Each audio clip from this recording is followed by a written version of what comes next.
جہنم نے جلانے سے مدینے کی مہک آتی ہے مجرم کے پسینے سے، مدینے کی مہک آتی ہے مجرم کے پسینے سے۔ یا رب عطا حیات کو ایسا مقام ہو، ہر دم میرے لبوں پہ درود و سلام ہو، گزرا کرے یہ صبح کہیں یا خدا مگر حسرت ہے زندگی کی مدینے میں شام ہو، حسرت ہے زندگی کی مدینے میں شام ہو۔ فرمان مصطفیٰ پہ قربان ہو گئے، دست نبی پہ صاحب ایمان ہو گئے۔ کیوں پتھروں کو اپنا خدا مانتے ہیں لوگ، پتھر بھی کلمہ پڑھ کر مسلمان ہو گئے، پتھر بھی کلمہ پڑھ کر مسلمان ہو گئے۔ میرے پیارے عزیزو، اللہ رب العزت ارشاد فرماتا ہے وَقُلْ رَبِّ زِدْنِي عِلْمًا۔ بے شک سبحان اللہ۔ رب تبارک و تعالی ارشاد فرماتا ہے وَقُلْ رَبِّ زِدْنِي عِلْمًا۔ اللہ رب العزت اشارہ فرماتا ہے وَقُلْ رَبِّ زِدْنِي عِلْمًا، یعنی اے محبوب آپ مجھ سے زیادت علم طلب کرے، کہہ دو سبحان اللہ۔ سبحان اللہ۔ علم کسے کہتے ہیں میں آپ کو بتا دوں، اعلیٰ حضرت علم کی تعریف فرماتے ہیں علم وہ نور ہے جس کے دائرے میں جو شے آ جائے وہ منکشف ہو جائے۔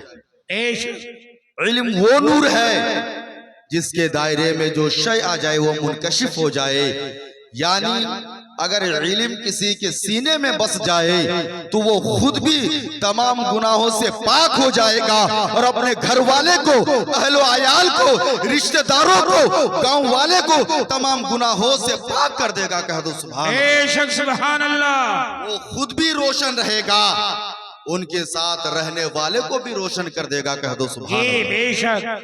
آقا کریم صلی اللہ تعالی علیہ وسلم ارشاد فرماتے ہیں الصلاۃ نور، نماز یعنی العلم نور، علم نور ہے، علم ایک روشنی ہے۔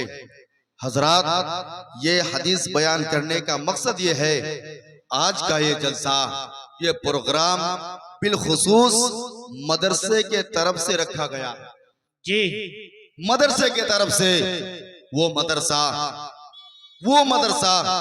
جو پلاسی کے سرزمین پہ ہے، اور ہمارے گاؤں والے کمیٹی لوگ چاہتے ہیں کہ وہ مدرسے آگے بڑھے، ترقی پہ ہو۔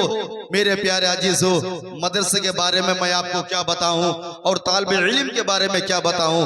آقا کریم صلی اللہ تعالی علیہ وسلم ارشاد فرماتے ہیں، میرے آقا ارشاد فرماتے ہیں کہ من خرج فی طلب العلم فہو فی سبیل اللہ حتی یرجع۔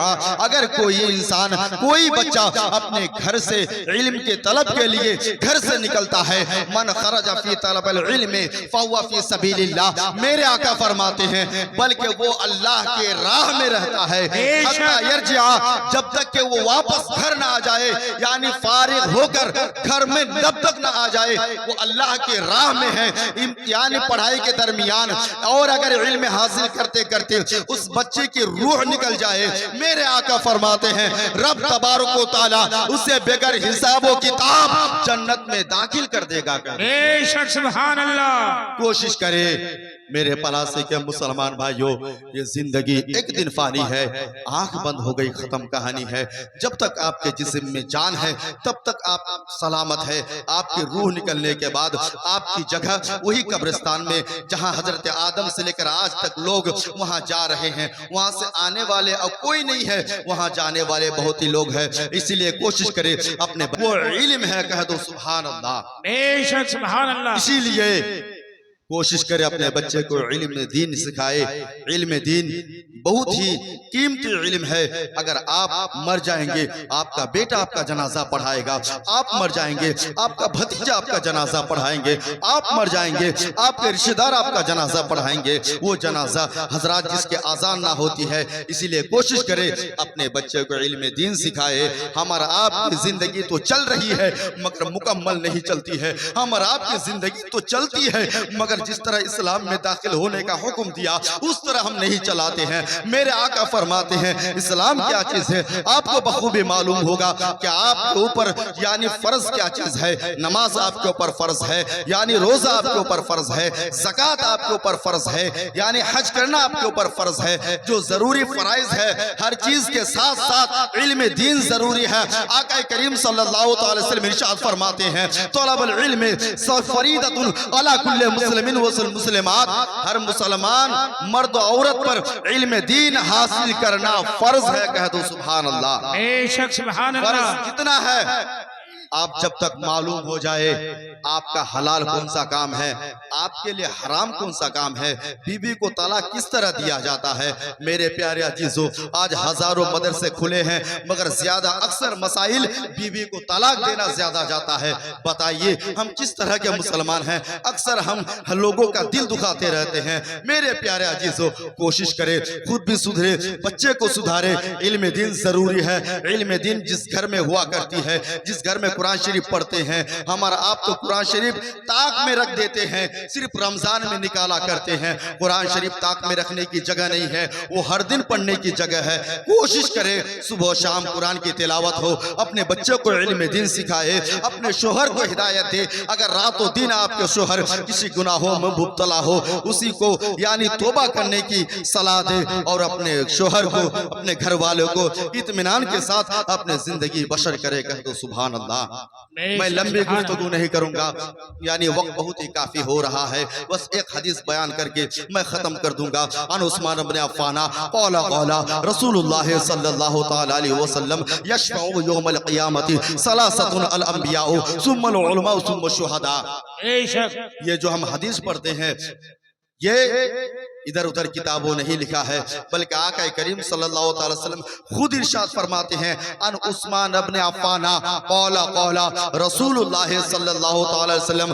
حضرت عثمان ابن عفان سے روایت ہے آقا کریم صلی اللہ علیہ وسلم ارشاد فرماتے ہیں یشفع یوم القیامت ثلاثۃ، کل قیامت کے میدان میں تین لوگ شفاعت کریں گے۔ یشفع یوم القیامت ثلاثۃ، کل قیامت کے میدان میں تین لوگ شفاعت کریں گے۔ العلماء الانبیاء ثم العلماء ثم الشہداء، پہلے انبیاء کرام شفاعت کریں گے، پھر العلماء علماء کرام شفاعت کریں گے، پھر ثم الشہداء پھر شہیدان عظام شفاعت کریں گے۔ کہہ دو سبحان اللہ۔ اس لیے اپنے بچے کو عالم دین بنائے۔ میرے پیارے عزیزو یہ زندگی ہمارا آپ کے ہمیشگی کے لیے نہیں ہے، ہماری مستقل جگہ پالاسی نہیں ہے، ہماری مستقل جگہ یہ دنیا نہیں ہے بلکہ ہماری مستقل جگہ وہ قبر ہے جہاں اندھیری قبر میں آپ کو تا قیامت تک رہنا پڑے گا۔ میرے پیارے عزیزو ہم یہ موت کے بارے میں جب سوچتے ہیں جب آپ کی عمر ختم ہو جاتی ہے، جب آپ کے جسم میں بڑھاپا چھا جاتا ہے، جب آپ کے جسم میں خون پانی ہو جاتا ہے، پھر ہم موت کے بارے میں سوچتے ہیں۔ ایسا نہ کرے، جوانی میں جو آپ عبادت کریں گے وہ رب کو زیادہ مقبول ہے۔ اگر آپ جوانی میں عبادت کریں گے آپ کی زندگی یہاں بھی کامیاب ہے، کل قیامت کے میدان میں بھی کامیاب ہے۔ کہہ دو سبحان اللہ۔ بے شک سبحان اسی لیے اللہ۔ حضرات اللہ رب العزت کی بارگاہ میں دعا ہے اللہ تبارک و تعالی آپ کو ہمیں ان تمام چیزوں پر عمل کرنے کے توفیق عطا فرمائے۔ کہہ دیجئے آمین۔ آمین۔ اور جس مقصد سے یہ جلسہ خانی رکھا گیا ہے رب تبارک و تعالیٰ کی بارگاہ میں دعا ہے مدرسے میں زیادہ سے زیادہ ترقی عطا فرمائے۔ میرے پیارے عزیزو رب تبارک و تعالیٰ کی بارگاہ میں دعا ہے کہ اللہ رب العزت ہمارے ماں بہنیں کو صحیح راستے پر ٹھیک سے شریعت مطہرات پر چلنے کی توفیق عطا فرمائے۔ وآخر دعوانا ان الحمدللہ رب العالمین۔ وہ جہنم میں گیا جو ان سے مستغنی ہوا ہے خلیل اللہ کو حاجت رسول اللہ کی سب ان کے جلنے والوں کے گل ہو گئے چراغ احمد رضا کی شمع فیروز آیاج بھی استغفر اللہ ربی من کل ذنب واتوب الیہ۔ اور یہ کلمہ طیب لا الہ الا اللہ محمد رسول اللہ صلی اللہ تعالی علیہ وسلم۔ وما علینا الا البلاغ۔ السلام علیکم ورحمۃ اللہ وبرکاتہ۔